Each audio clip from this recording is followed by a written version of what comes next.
What is going on, guys? DBG here, and I have made about 4 or 5 videos on the hidden ratings, and I keep getting comments saying, where is the proof, where is the proof, where is the proof? And a lot of people are actually even accusing this site, 2K17 Central, of just making up the intangibles rating entirely, which, I don't even understand where these comments are coming from. So in this video, I'm going to be showing that proof that 2K is 100% lying to us about player overalls. So I'm going to be going through 5 players. 5 players that pretty much prove that this is happening. The 2K are manipulating ratings using the intangibles. I know about 80% of you believe that last video, know what the story is, but so many people have not got a clue. They actually think that that video was made up and that intangibles does something in game. And they're saying proof that doesn't do anything. There's no way to get proof that doesn't do anything. But I'm fairly sure that with things like this happening, if it did do something, there'd be uproar. So first of all, we've got James Harden.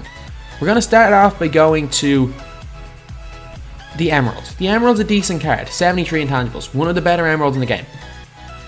The Sapphire though, 95 intangibles. And a lot of people thought that this card was one of the weaker Sapphires, because it's essentially the same card with a little bit better playmaking.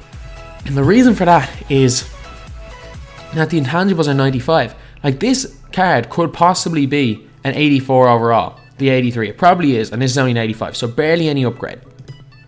We've then got this card here. An intangibles rating of 40.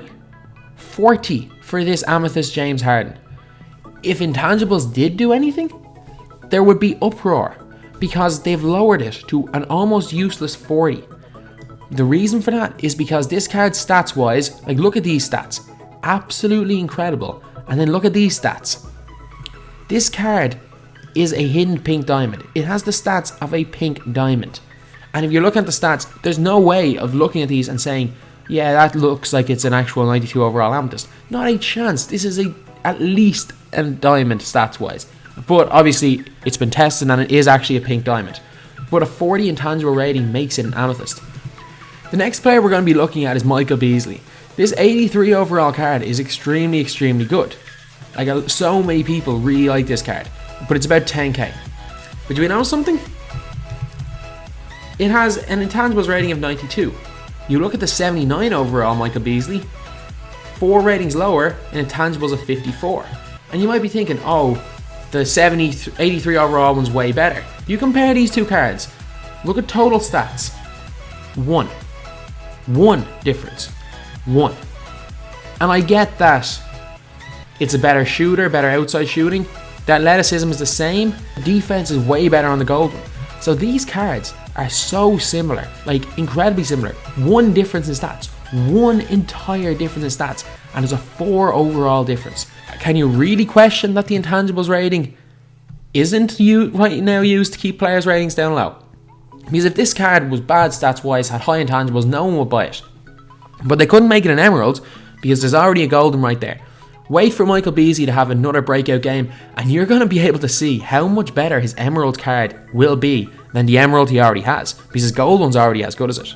Next player, we have got Kyrie Irving. So Kyrie's had a really good year, the best year of his career so far. 83 intangibles, his Team USA 85, so very similar there.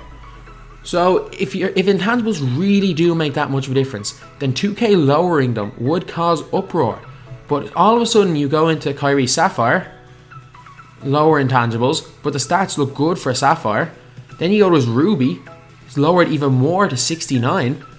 And you're looking at these incredible mid-range, great 3-point shot, really good Ruby stats. And then you're looking at a card that's similar enough to Harden offensively. And what do you know it? His intangibles is lowered again. So this card, without doubt, is a diamond. Definitely a diamond. Could be a 94 overall, or possibly a 95 overall diamond, just because the intangibles ratings are just changing the game. Like, it actually has gotten to the stage where if you want to spend more than about 2k on a player, you should be looking at this website. You should be looking for the intangibles rating, because so many people have noticed that cards are so similar. A lot of cards like rubies are similar to diamonds and pink diamonds. A lot of even silver players are similar to emeralds, golds becoming almost sapphires, and emeralds becoming almost like rubies. This isn't one of the cards, but if you look at Terrence Jones has got the best stats overall stats I think I've seen for an emerald card. Intangibles of 50. This card's either an 86 sapphire or an 87 ruby. It's that good. So now we're on to the last two. The two that pretty much show that this is what is happening. The two that if you argue against this, I cannot really understand that. I actually don't know how you can argue against these two. First of all, we've got Gary Payton. Really good card, the ruby. Really, really good card. Intangibles of set 95. And then you look at the Onyx, intangibles of 75. But you compare the two of them, the Onyx is one overall lower. You compare the two of them, identical in this side, identical in the middle sections, identical defensive overall, identical every stat but steal, where the Onyx is better. The Onyx 88 actually has better stats than the 89. This is the only card. A lot of them, you could say, like even with Beasley, that maybe 2K's ratings make a difference. This one you can't even argue. You can't even argue this because the Onyx has better stats. Because they're all identical except one where the Onyx is better and it has a lower overall. It's hard to argue about it. 2K just bumped up the intangibles rating because they wanted this Payton to be a 89 rather than 88 and make it identical. They wanted the cards to look a little bit different, but they're identical. Did 2K not think we'd find this out? And then the last one, the card that actually got all this started. There was a Reddit post where someone tested out this card and it's what kickstarted this entire thing. There's a little bit of a backstory to this David Robinson, and I don't know the exact facts, I'm giving rough estimates. When this card came out, its overall durability was in and around, I think it was like 67 or something, and the intangibles was something the same, like 65. 2K realised they messed up by giving him terrible overall durability. So after about a day or two, this card was updated. It was updated to have a 97 durability.